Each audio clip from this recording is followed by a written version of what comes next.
bidyong ito ay makikita ang malawak na field na may mapulang mga tanim.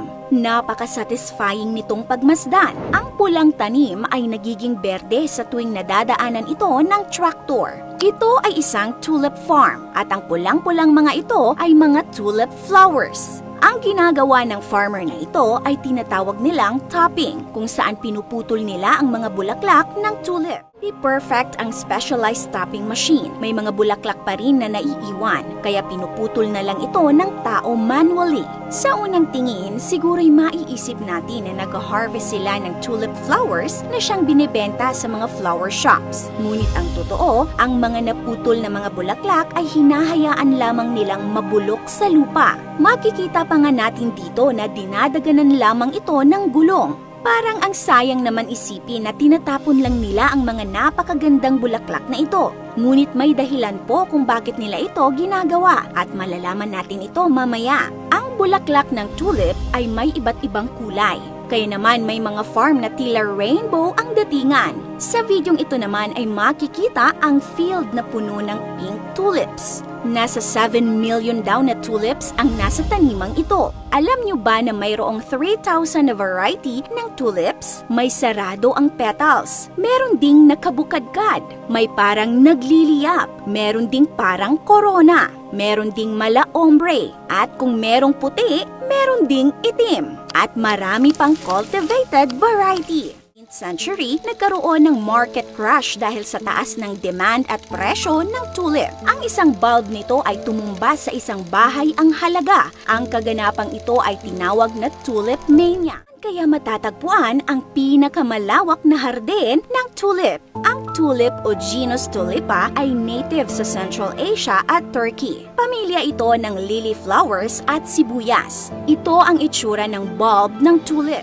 Punta tayo sa Netherlands, ang tulip capital of the world. Sila lang naman ang main producer ng tulip sa mundo. Ang videong ito ay kuha sa Keukenhof Park ng Leiden, Netherlands. Ito ang tinaguriang pinakamalaking tulips garden sa mundo. Nasa 32 hectare ang lawak nito. Taon-taon nagaganap ang pagdiriwang ng Tulip Festival sa Netherlands. Ginaganap ito tuwing April hanggang May ng taon. Dinadagsa ng mga turista ang mga parke dito tuwing tagsibol. Maraming gustong masilayan ang pamumukadkad at ang mga malaparaisong hardin ng mga bulaklak dito. Suki din ito ng mga photographers dahil sa panoramic at Instagrammable view nito. Ang tulip display na ito ay kuha sa Museumplein, Amsterdam. Abala sila sa pamumulot ng mga bulaklak dahil libre lang daw ang mga ito sa loob ng isang araw. At nangyayari lang ito tuwing National Tulips Day upang ipagdiwang ang simula ng tulips season. Ang tulips field naman na ito ay hindi ginawa para lang sa turismo.